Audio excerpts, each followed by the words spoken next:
अरे mister don't talk too much. तुमच्या मग कोणी माहिती अधिकारात विचारलं तुझ्या बांधकाम परवानगी पण आहे का, तुम्ही असे बोलतायत समोर, असे बोर्ड दाखवतात. सर ऐसे नहीं है.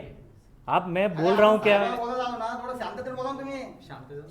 असे तुम्ही काय बोलताय. एक तर तुम्ही चुकीचं आहे, समोरचे माणसं जरी चुकीचं असेल तर ते पण पाडतो मी.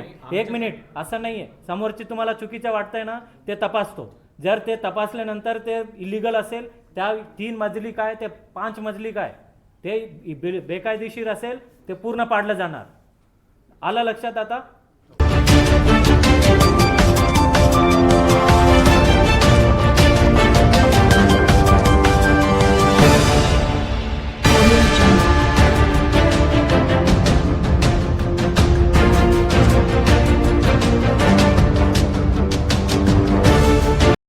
आणि तुम्ही जे म्हणताय ते बरोबर आहे, परंतु आम्ही त्याचा आदेश ठराव घेऊन ते चेंज केलेले आहे 18/36. दुसरा, आम्ही म्हटलं येस की जमीन जर ते वकफ बोर्डची मालकाची असतील, ते वकफ बोर्डला जे काय मोबदला कम्पेन्सेशन ज्या आहे ते देऊ. आणि तुम्ही जर वकफ बोर्डची टेनंट असाल, वकफ बोर्डची जर टेनंट असाल, त्याचा वकफ बोर्ड आणि तुमचे आपसातले रजामंदीचा विषय आहे, माझ्या विषयी नाही आहे. तिसरी विषय की तुम्ही मान्यच करता बांधकाम परमिशन आम्ही घेतलंच नाही, कुठलाही बांधकाम परमिशन घेतलंच नाही, तो बांधकाम पडणारच. कोणती बांधकाम पडणार नाही, कोणती बांधकाम आम्ही रेग्युलराईज करू शकतो, ते रिझर्वड एरियामध्ये येत नाही, ते रिझर्वेशनमध्ये येत नाही, म्हणजे ते रस्त्यात येत नाही आणि किंवा गार्डनच्या स्पेसमध्ये येत नाही. अशा बिल्डिंगला मात्र आम्ही ते पाडणार नाही. उलट आम्ही त्यांना आवाहन करतो, त्यांच्या टांगती तलवार ते मी दूर करण्याचा प्रयत्न करतो. आणि उलटा या ठिकाणी भरलेलं कदाचित सर्वांचे जातो किंवा नाही जातो मला माहिती नाही, तिथं बसलेलं सर्वांची जातो की नाही जातो माहिती नाही. पाठीमागे 36 मीटरच्या पहिलीकडे सुद्धा भरपूर लोक त्या भागामध्ये काश्मीरनगरमध्ये राहतात. आमचा आग्रह आहे, मी मिस्टर समीर काझी साहेबांना आम्ही बोललो की साहेब ह्या ठिकाणी तुमच्या वक्फच्या जमिनीमध्ये बसलेला आहे, ते गोरगरीब आहे, परंतु त्यांच्या टांगती तलवार आहे की त्यांना कधीपर्यंत आपण असेच ठेवता. उलटा त्यांना गुंटेवारीमध्ये रेग्युलराईज करून घ्या, वकफ बोर्डची NOC घेऊन टाका. साहेबांनी काय म्हटलं की सर त्या लोकांनी जर आमच्याकडे रजिस्ट्री केला असेल आणि टेनन्सी जर घेतला असेल तो आम्ही त्यांना रेग्युलराईज करून टाकू सर, आम्ही आमच्या पाडायची अजिबात इच्छा नाही. हां, या 36 मीटरमध्ये जे येत असेल, तुम्हाला जे 36च्या 18 झालेले असे जे तुम्ही समजता, त्याला वायडनिंग करायची, त्याला किती पहिल्यापासूनच 91मध्ये उलटा रस्त्याचा वाढ होतो, छोटे कुठे होत नाही. परंतु त्यामुळे भरपूर शिष्टमंडळ, तुम्ही जसं येत आहेत भरपूर मला शिष्टमंडळी आले की तुम्ही 36 जे रस्ते छोटे केलेले आहेत ते मोठे करा, शहराच्या भविष्याच्या हिशोबाने हे सर्व चुकीचं आहे. आणि म्हणून आम्ही ज्या ज्या ठिकाणी किती परवानगी दिल्या, किती परवानगी त्या ठिकाणी परवानगीच दिली नाही, त्या ठिकाणी मग तो ट्रॅफिकच्या असेसमेंटच्या अनुषंगाने तो तेवढा छोटा केलं तर परवडतो, असे जर वाटलं ते छोटा होईल. परंतु ज्या ठिकाणी समोर परवानगी देऊन टाकलेली आहे त्या ठिकाणी इनफैक्ट नाथ वाली स्कूल का भी जगह जाती है ना, नाथ वाली स्कूल का भी जगह जाती है, वो भी हम तोड़ेंगे उनका. लेकिन 36 का 18 होगा क्या, नहीं होगा, वो 36 ही रहेगा.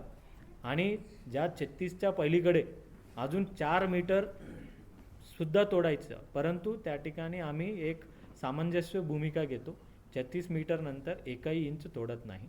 आणि ज्यावेळेला भविष्य कालावधीमध्ये तुम्हाला रेग्युलराईज होऊन ज्यावेळेला रिवाईज परमिशनसाठी याल त्यावेळेला तुम्हाला रितसर ते तुम्हाला 4 मीटर समोरचं सुद्धा सोडावं लागतं. आणि तुम्हाला स्वतःची जरी जमीन असेल त्या ठिकाणी अनधिकृत बांधकाम असेल तर त्याला तोडावंच लागणार आहे, तुम्ही मार्किंगलाच विरोध करणार आहे.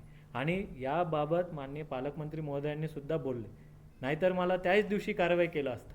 माननीय पालकमंत्री महोदयांनी बोलले की यांना तुम्ही तिबारा पडताळणी करा, तपासा की ह्या सर्व बरोबर आहे किंवा नाही.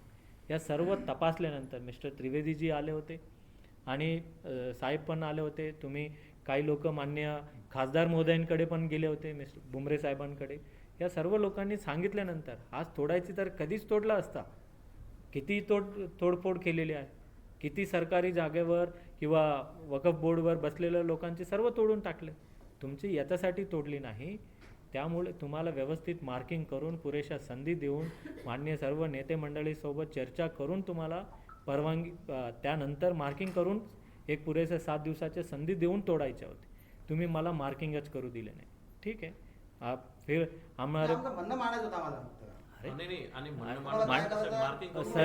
सर आपने जो बोले आहे ना, यापूर्वी मिस्टर त्रिवेदीजींनी घेऊन आले होते, तुम्ही घेऊन आले होते, त्याच दिवशी तोडणार होतो. त्रिवेदी तेवढा अभ्यास होता तुम्हाला सांगायचा. हां त्याला तेवढा अभ्यास होता ना 36 मीटर 18 मीटरचा.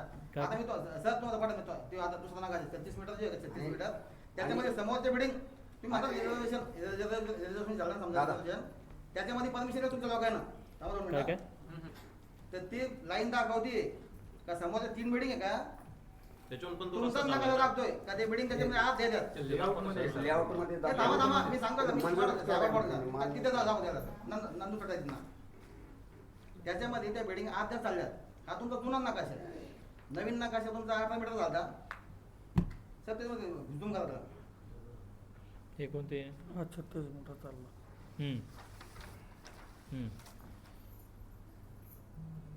याच्यात काय म्हणणं आपलं?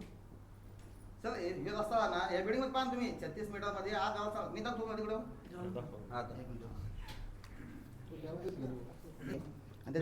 कोणती दिसलं तुम्हाला आत द्यायला काय बोलता? यांचं म्हणणं आहे की पार्टली हे- इकडं पार्टली तिकडं असं आहे. रिझर्वेशन सुद्धा परमिशन नाही ना. आणि त्या गट नंबर ते समोरचा 11चा गट सर त्याचं आतापर्यंत लेआउट सँक्शन नाही. कोणते? गट नंबर नंबर 11 लेआउट सँक्शन नाही आता आजपर्यंत नाही ते. Layout अभ्यास sanction करतो नाही. एकदा. आणि सगळ्यात महत्वाचं ह्या तिन्ही लोकांना परमिशन दिले Permission दिलं ना, महापालिकेला. आणि सर आम्ही महानगरपालिकेकडून माहितीचा अधिकार घेतला की हे जे कंस्ट्रक्शन केलं ह्या समोरच्या लोकांनी मिरजगावकर झाले, निकम सर झाले, हे जे लोखंडाला हे बोलवलं, हे लोखंडाला माहितीचा भाव अधिकार ना. महानगरपालिकेतून आम्ही मागितला की यांना बिल्डिंग परमिशन दिलं का महानगरपालिकेने. तर तुमच्याकडनं माहिती आम्हाला अशी मिळून आली की यांची परमिशन दिलेले कुठेही आढळत नाही. कोणते कोणी दिलं त्यांना? तर ज्या नावाने त्यांनी मागितलं त्या नावाने दिले नाही, दुसऱ्या नावाने दिले. हाँ ठीक सर, है. आज सुद्धा मी याच्याकडे पत्र आहे माझं तर लोखंडाकडे वो आहे 2-3 पत्र. की कॉपी आपको मिल जाएगी कि आप जिसके नाम पे बोलोगे. मतलब या महापालिकेत गोडेले म्हणून कोणी आयुक्त आहे का? नाही पर्टिक्युलर दिलंय. अशोक अरे हे निकम, ऐकून घ्या. अशोक निकम, नीरज डावे, संगीता सूर्यवंशी यांची परवानगी मागितला असता यांना परवानगी दिल्याची आढळून येत नाही असं स्पष्ट आढळून येत नाही. लिहून दिलेलं आहे. अरे वही तो मैं बोल रहा हूँ. अरे वही तो बोल रहा हूँ मैं. उसकी जो बिल्डिंग्स की बता रहे ना, वो त्या बिल्डिंगच्या परवानगी आहे किंवा नाही ते आम्ही तुम्हाला देणार. हो. तर नाही दिलं म्हणून सांगितलं ना. तर आम्ही देतो ना आता. मग आता कसं सर? आता बिल्डिंग 2024 बिल्डिंग सुरू होण्याच्या आधी अरे permission देतात का मिस्टर पूर्ण झाल्यावर? Don't talk too much. तुमच्या मग कोणी माहिती अधिकारात विचारलं तुझ्या बांधकाम परवानगी पण आहे का? तुम्ही असे बोलतायत समोर, असे बोर्ड दाखवतात. सर ऐसे नहीं है. आप मैं बोल रहा हूँ क्या? बोला जाऊ ना, थोडं शांततेने बोला ना तुम्ही. असं तुम्ही काय बोलताय? एक तर तुम्ही चुकीचं आहे. सर समोरचे माणसं जरी चुकीचं असेल तर ते पण पाडतो मी. एक मिनिट, असं नाहीये. समोरचे तुम्हाला चुकीचं वाटतंय ना, ते तपासतो. जर ते तपासल्यानंतर ते इलिगल असेल, त्या 3 मजली काय ते 5 मजली काय ते बेकायदेशीर असेल, ते पूर्ण पाडलं जाणार. आलं लक्षात आता? 2024 आता हे जे सांगतायत ना, हे सरांनी जे तुम्हाला विचारले त्या सरांनी ते तुम्हाला जे काही परमिशन असेल तर त्यांना द्या. परमिशन नसेल मला सांगा, वावळे साहेबांना सांगा. इरेस्पेक्टिव्ह आम्ही कोणी नाव बघत नाही. तोडत असताना साहेब गोडेले साहेब तुमचे पण बघितले का? बघितलं नाही. आम्ही ह्या शहरामध्ये काढत असताना गोडले साहेबांचं बघा किंवा नका बघू, पण सर्वसाधारणचं थोडं लक्ष घाला सर. थोडं अरे बाबा मैं लक्ष डाल रहा हूँ. मैं आज तुम्हाला शेवटचे सांगतो. मला माननीय उपमुख्यमंत्री येत आहेत, त्या ठिकाणी मला जायचे. हो, हो, हो. उलटा मी सरांना काय सांगितलं, ज्याच्यासाठी हे सर्व प्रयत्न चालले, हे गोरगरीब त्या ठिकाणी असणारे नागरिक रहिवाशांना करायचे काय, की ते कुठे जातंय. मग त्या ठिकाणी जे काही जेवढी लोकांची घरं जाणार आहे 100% त्या लोकांच्या मला पुनर्वसन करायचं आहे. सर आणि पुनर्वसन आणि 1 मिनिट ऐकून घ्या. त्या ठिकाणी नक्षत्रवाडीमध्ये माडाचा 1 BHKची त्या ठिकाणी घरं तयार आहे. आणि मला त्या ठिकाणी जेवढ्या लोकांचे घरं जात आहेत, मला मार्किंग करून कोण कोणाचं चाललं कोण कोणाचे पंचनामा करून मला द्यायचं की नाही काय भाऊसाहेब? ऐका ना भाऊसाहेब तुमच्या एरियामध्ये पण तोडलं, आम्ही सांगितलं नाही का? संजय नगरला आमच्याकडे सर ऐका ना सर, आम्ही तोडण्याबद्दल आणि मार्किंगला त्या आहे ना मोर्चे आणि- काढतो, आम्ही मोर्चे काढतो ना आता. ऐका आम्ही ना त्यांचं सर. बोलू ना आता. ऐका ना सर, आम्ही मार्किंगला मार्किंगला विरोध नाही केला. मीटिंग घेतली होती. लोखंडे साहेब होते, मार्किंगला आम्ही विरोध नाही केला. मार्किंगला आम्ही फक्त लोखंडे साहेबांना काय म्हटलं की बुवा तुमचा जो नकाशा तुमचाच आहे महानगरपालिकेचा, तो नकाशाला झेड टाईप बनवत आहे असं झेड टाईप बनवत सर, आहे, आमचा- त्याला विरोध केला सर आम्ही. त्याच्यासाठी मार्किंग करू नका म्हटलो आम्ही, फक्त तुमचं नियमाने करा ना. अलाइनमेंट एकदा चेक करून घ्या असं सर म्हणणार. सर अरे, आमचं ते म्हणे ते- अलाइनमेंट आणि सेंट्रल लाईन जे आहे मला काय म्हणायचं, तुम्हाला पैसे कोणतं कोणाचं नाथ हॅलो? व्हॅलीचं कॉलेजचं कोणाचं आमच्या त्याच्याकडे आम्ही त्याच्याकडे काय प्रेशर नाथ व्हॅलीचं किंवा विद्यापीठाकडे तुम्हाला पैसे कोणाचं आम्हाला कोणाचंही प्रेशर नसतं. तर आमच्याकडे तर विनंती आम्हाला करा. आम्हाला आमची डीपी प्लॅनचे प्रेशर जाऊ दे असतो. साहेब, 8 मिनिटं जाऊ द्या ना. आम्ही विनंती तुम्हाला तेच करतो ना. आमची विनंती माना तुम्ही 8 मिनिटं जाऊ द्या. आणि नाही सर, 18 ते मान्य होणार नाही सर. बरं ऐका ना सर, 36 मीटर ही रहेगा. नाही नाही ऐका ना सर, आमचं तुम्ही काय आमच्या झालं घरात पडायला होतं, जाऊ ना, 36 मीटरचा होता आणि सगळ्यांच्या समजण्याने तो 18 मीटर झाला. आता सगळ्यांना 18 मीटर, ऐका ना सर एक माझं बोलणं ठीक तर होऊ आहे. द्या. आता 18 मीटर जर सुरुवातीपासून एंड पर्यंत त्या रस्त्याचा समजा तुम्ही जो विकास करताय, आपण समजा विकास झाला तर चांगलाच आहे, सगळ्यांना रोजगार मिळेल, सगळ्यांची चांगली भूमिका होईल, त्याच्याबद्दल नाही. पण आपल्या ह्या साईडला काही औद्योगिक क्षेत्र पण नाहीये सर. हा 18 मीटरचा रस्ता आपल्याला खूप सफिशियंट आहे. आज एवढा छोटा रस्ता आहे. हो, तुम्ही सर, decide मला- करू नका, सर. सर. नाही, आम्ही नाही, नाही करत decide. मी तुम्हाला माझं तुम्ही म्हणणं- डिसाईड करू नका. मी तो माझं त्याच्यासाठी शासनाने आम्हाला बिलकुल सर, बसवलेलं बिलकुल, आहे. बिलकुल. मी तर फक्त आम्ही बोलतो निर्णय काय घेऊ. काय? सर आम्ही तुमच्या शासनाचेच माणसं आहे सर, आम्ही कोणी म्हणजे हे नाही ना, आम्ही तुमच्या आणि आमच्यासाठी सहकार्यासाठी थोडं राहतो बोलतो सर. तुम्हाला. सर सर आम्हाला- अगर आपको पॉइंट टू पॉइंट बात करना है तो करिए हाँ, सर, सर. नहीं तो मैं thank you very okay. Much. नाही, बोला. ठीक. point to point बोला. हां, बोला. सर आमचं असं म्हणणं आहे की या दोनच गोष्टी बोला. 8 आणि 36 मध्ये बोला. 18 आणि 36 ते ऐकायला तयार नाही आता. हा ते ऐकायला तयार नाही. ठीक आहे तो 36 का करत नाही साहेब. आमचं असं म्हणणं आहे की गट नंबर 10 आणि गट नंबर 11ची जी मध्यरेषा आहे तिला बाउंड्री पकडा, अर्धे आमचे घ्या आणि गट नंबर 11चा अर्ध घ्या. घ्या तिकडं. कारण की आम्ही जर इलिगल आहे तर ते समोरची इलिगल आहे आणि समोरची इलिगल आहे तर आमच्याकडे पुरावे आहे त्याचे की त्यांना परवानगी सुद्धा दिली नाही, त्यांनी सुद्धा इलिगल बांधकाम केलेलं आहे. की कधीचं पत्र आहे एक ते तर पण सांगा. वर्ष संजू हां. भाऊ, एक तर अलाइनमेंट आणि सेंट्रल लाईन जी आहे हा. त्या दोन गोष्टी व्हेरिफिकेशन होणं गरजेचं आहे. हां. त्यांची जी मागणी आहे हां. ती जे अलाइनमेंटमध्ये कुठं जर कर्व असेल तो रस्ता सरळ जायला पाहिजे, काय जे असेल डीपीमध्ये ते व्हेरीफाय करून घ्या आणि सेंट्रल लाईन एकतर तिथं ठरवून घ्या काय असेल, त्याच्यानंतर तुम्ही एकदा यांचं समाधान होईल. सर, एक सर. एक मुद्दा मांडायचा होता, एक मिनिट. ज्या टायमाला आमच्या जे समोरचे आहेत, जे कटिंगमध्ये आहेत, त्यांच्यातले एखादं नातेवाईक ज्या टायमाला समोरच्या लेआउटमध्ये 11 गट नंबर 11 मध्ये प्लॉट घ्यायला गेला त्या टायमाला हा पूर्ण नकाशा दाखवण्यात आलेला त्यांना, जो की 36 मीटर मार्किंग मध्ये ऑलरेडी कटिंग आहे त्याच्यामध्ये. तर जेवढं कटिंग मध्ये उरल तेवढं आम्ही तुम्हाला विकू इथपर्यंत सांगितण्यात आलेलं आहे. मग त्या लेआउटला मान्यता कसं काय, हा माझा प्रश्न आहे. सांगवीकरांनी हा लेआउट मान्य महानगरपालिकेत दाखल केलाय सर. ऑलरेडी त्यांनी मान्य केलं की आमचा अर्धा समोरचा Already अर्धा दिलेलं आहे ना plot सर गेलेला आहे. मार्केट मग जर असं असेल तर गट नंबर 10 आणि गट नंबर 11ची बाउंड्री पकडा सर, मग सेंटर पॉईंट अर्ध गट नंबर 10 घ्या, गट नंबर 11 आणि घ्या. जर- आमचं काही म्हणणं आणि नाही, जर तसं आम्ही त्याला जर- विरोध केलेलाच नाहीये. फक्त सेंटर पॉईंट योग्य पकडा हेच आमचं म्हणणं आहे. आणि जर तसं जर टोटल नसतं- स्टेशन सर्वे एक एकदा मिनिट. करून घ्या ना. अरे करून घेतले आहेत ते त्यांचा. असं ते सगळं one side moving आता झाली ना साहेब. अजून तुम्हाला अजून 7 दिवस थांबायचं, मी अजून 7 दिवस परत रिव्हेरीफाय करून घेतो. तुम्ही सांगाल जे अधिकारी बसवा. नाही, आता- आम्हाला तुमच्यावर भरोसा आहे. तुम्ही करा. अरे सर तुम्ही सर मैं क्या बोल रहा हूँ आपको, ये मैं उसी दिन कार्रवाई कर सकता था, बरोबर आहे. लेकिन मैं री-वेरीफाई करने के लिए माननीय पालक मंत्री महोदय ने बोला, माननीय सर ने बोला, माननीय सुमित ने बोला, ये सब ने बोला, तब फिर करके हमने प्रॉपर. अदरवाईज तुम्हाला जेवढा वेळ दिलेला आहे कोणाला दिलेलंच नाही आहे. दिलं का साहेब सर, आपण? आज थोडा वेळ द्या आम्हाला, सर, प्लीज. आमच्या थांबा, साईडचे थांबा, ना एवढे. 70% अतिक्रमण काढून घेतले ऑलरेडी काढून ऑलरेडी घेतले. काढून घेतलेले आहेत. सर तुम्ही आमचा दुसरा बघितलं असं असेल म्हणणं एक चक्कर मारून बघा आहे. तुम्ही. भूमी अभिलेखचा नकाशा जो गट नंबर 10 आणि 11ची बाउंड्री दाखवतो तो महानगरपालिकेत वेगळा आहे. तो एकदा दोन्ही सोबत व्हेरीफाय जर झाला आणि गट नंबर 11 आणि 10ची जर बाउंड्री ठीक है सर, मैं आपको भूमि अभिलेख से वेरीफाई करके लेना है. अगदी सर. ठीक है, मैं वेरीफाई करके लूंगा, उसके बाद फिर मैं किसी का नहीं नाही सुनूंगा. बिलकुल नाही. त्याचं गट नंबर 10 ठीक आणि आहे, 11 हम सेंटर भूमी पकडा, अर्ध तिकडून ते अर्ध भूमी इकडून. अभिलेख कडून त्यांना तातडीचा व्हेरीफाय करून घ्या. सर ते हां. एक रिक्वेस्ट सर, ते व्हेरीफाय करत असताना बी तारखा बघा सर. हे ताज्या जर घडामोडी जर आणि केलं आमचं काय ऑब्जेक्शन असेल तर तुम्ही न्यायालयात जाऊ शकता तुम्ही सर, आमच्या. आमच्यासाठी न्यायलाच तुम्ही. तुम्हीच आहे ना साहेब आता इथं न्यायालय आम्ही आमच्या. सर- आणि मी तुम्ही उलट काय सांगितलं, कारवाई ज्यांचं गरज जात आहेत ते त्यांनी पंचनामा करून पालकमंत्री तुम्हाला. आमचा नाही, कोण नाही आहे. फक्त तुम्ही आहे आम्हाला, तुम्ही ते सगळं असं करा. नाहीये सर. व्यवस्थित करा. आम्ही जे बघत असताना एक एक कसे वाचतील. समोर जर सरकारी जमीन राहिली असती ना मी एकही घर पाडले म्हणजे नसता. आमची सरकार घडणार आता आज झाली. अरे फिर से सर आप क्या आप बात सुनते नहीं है क्या आप? मैं क्या बोल रहा हूँ, समोर जर इथं 36 मीटरवर सर्व आपल्या जात आहेत ना घरं, समोर जर माझे सरकारी जमीन राहिली असती, मी हे रस्ता असे वळवला असता, मी वळवला असता. मी नाही, आता त्या लोकांचे जे तुम्हाला सांगितलं परमिशन आहे त्या चुकीची परमिशन, ते चुकीचे परमिशन पाहून घ्या तिकडे घाला. काय महिलांचं 1-2 मिनिटं काय कुठे रस्त्याचा प्रॉब्लेम आहे ना, लॉ वाल्मिनी दिलेली आहे ना, त्यांना 20 एकर लॉ कॉलेज टाकण्यासाठी दिलेली आहे. तुम्ही तिथून पण सरकारी याच्यातून पण रस्ता वळू शकता ना.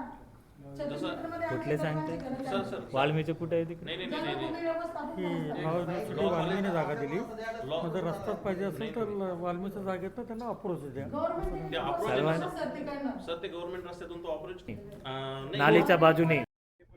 गेल्या काही दिवसांपासून अगदी महिन्यापासून आपण छत्रपती संभाजीनगरमध्ये पाहतात की बेकायदेशीर जी घरं बांधली जातात, जे अतिक्रमण हटवण्याचं काम जे सरकारकडून चालू करण्यात आलेले आहे. माझा एकच प्रश्न आहे की ज्या पद्धतीने 1 महिन्यापूर्वी या सर्व लोकांना नोटीस देण्यात आलेल्या होत्या की आम्ही दोन्ही बाजूने 18 मीटर रस्त्याचे रुंदीकरण करत आहोत, पण कुठेतरी सर्वसामान्यांची घरं पाडण्याचं कार्य या प्रशासनाकडून सरकारकडून करण्याचं काम केलं जात आहे.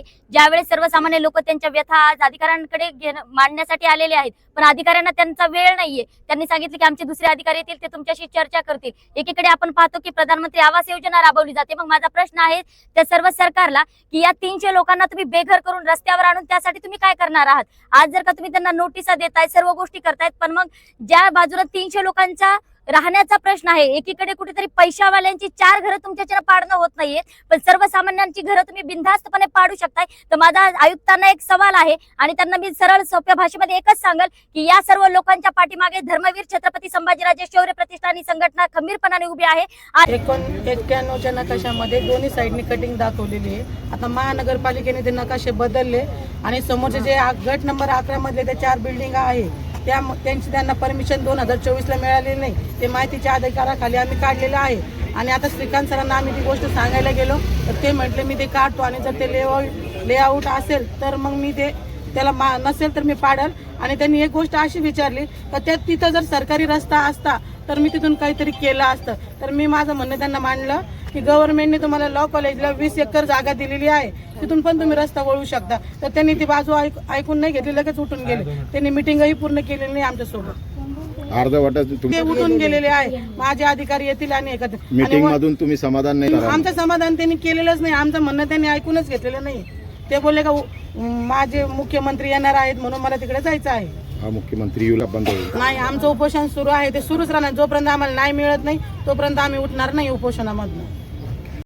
10 आणि गट नंबर 11चा मध्य पॉईंट पकडावा आणि जेवढी जागा गट नंबर 10ची घेतली तेवढीच गट नंबर 11ची सुद्धा घ्यावी. कारण की गट नंबर 11 मध्ये ज्या उंच उंच इमारती उभ्या राहिलेल्या आहेत त्यांना सुद्धा परवानगी दिलेली नाही. या सुद्धा बेकायदेशीरित्या आणि विनापरवानगीच्या उभ्या आहे. आम्ही त्याच्या माहितीच्या अधिकाराखाली पत्र काढलेले आहेत. आणि तसेच 2024चा जो प्लॅन आला होता त्याच्यामध्ये त्या बिल्डिंगवर सुद्धा रोड दाखवला होता, त्या रोडवर होता, परंतु तो रितसर त्यांनी खाली उतरून फक्त गट नंबर 10 मधून टाकण्याचा प्रयत्न केलेला आहे. म्हणून आम्हाला असं म्हणायचं की इतक्या सहजासहजी रोडची अलाइनमेंट कशी बदलू शकतात? जो रोड सरळ येतो नाथ व्हॅलीपासून गट नंबर 10 पर्यंत सरळ येतो आणि केवळ गोरगरिबाची वस्ती म्हणून वस्तीच्या 10 नंबर मधून तो फिरवला जातो. आणि बेकायदेशीरित्या ज्यांनी बांधकाम केलेलं आहे त्यांच्याकडे परवानगी नाही, त्यांचे लेआउट आज सुद्धा मंजूर नाही आहेत. आणि जर त्यांचा जर लेआउट मंजूर असेल तर ज्या लेआउटला सर्व्हिस रोड नाही तो लेआउट त्यांनी मंजूर केला कसा? आणि जर लेआउट सर्व्हिस रोड नसताना जो लेआउट मंजूर केलेला आहे तो बेकायदेशीर आहे. आणि अशावर दिलेली जी परवानगी आहे ते सुद्धा अभी जो बोले कमिश्नर साहब ने कि भाई सामने सब सैंक्शन लेआउट है, पहले से सैंक्शन लेआउट है उनका, रोड इधर से होगा। तो 1 महीना पहले जब तुम्हारी गाड़ी आई थी साहब, तो हमारे ये बोलना है तुम्हारी गाड़ी ने अनाउंसमेंट क्या करी थी कि दोनों बाजू से मीटर 18 मीटर का रोड है दोनों बाजू से, तब तुम सोए हुए थे क्या? हमारा बोलना ये तुमको जब सैंक्शन उनको तुमने परवानगी पहले से दी है ना, फिर ये अनाउंसमेंट कैसी हुआ? ये अनाउंसमेंट हुआ कैसी तुम्हारी गाड़ी का हमारे वार्ड में कि दोनों तरफ से 18 मीटर रोड है करके? हमने पूरा सहकार्य करे साहब, हमने हमारे घर हमारे हाथ से गिराए।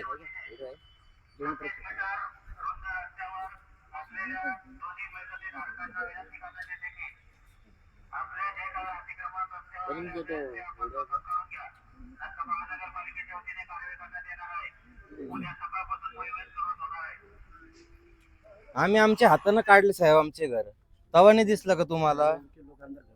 और अभी जो अधिकारी लोग काश्मीर नगरमध्ये जे अधिकारी आले होते मार्किंग करण्यासाठी आणि काश्मीर नगरमध्ये जो विरोध झाला त्या दिवशी महानगरपालिकेचे अधिकारी गट नंबर 11 मधील मालमत्ता धारक यांच्या घरी कशासाठी गेले होते, त्यांचा व्हिडिओ आमच्याकडे आहे. त्यांची काय मीटिंग झाली, हे चहा पाणी घ्यायला गेले होते की काही पार्सल घेण्यासाठी गेले होते, बघा ना याच्यामध्ये हे अधिकारी आहेत की नाही. हा, मग काहीतरी घेऊन मॅनेज झाले ना. ते मालमत्ता धारक स्वतः म्हणताय का आम्ही 25-25 लाख रुपये दिलेले परमिशनला, तेव्हा आम्हाला परमिशन मिळाली. काय प्रूफ आहे का 25 लाख रुपये आम्हाला सांगितलं नाही तो. सांगितलं नाही तुम्ही. असं जसं हे व्हिडिओ दाखवतो आम्हाला की त्यांच्या घरी गेले त्यांना भेटण्यासाठी तुम्ही दोन्हीकडे मार्किंग करण्यासाठी आहे ना. ते गेले तिथून आणि त्यांना भेटून गेले ना ते.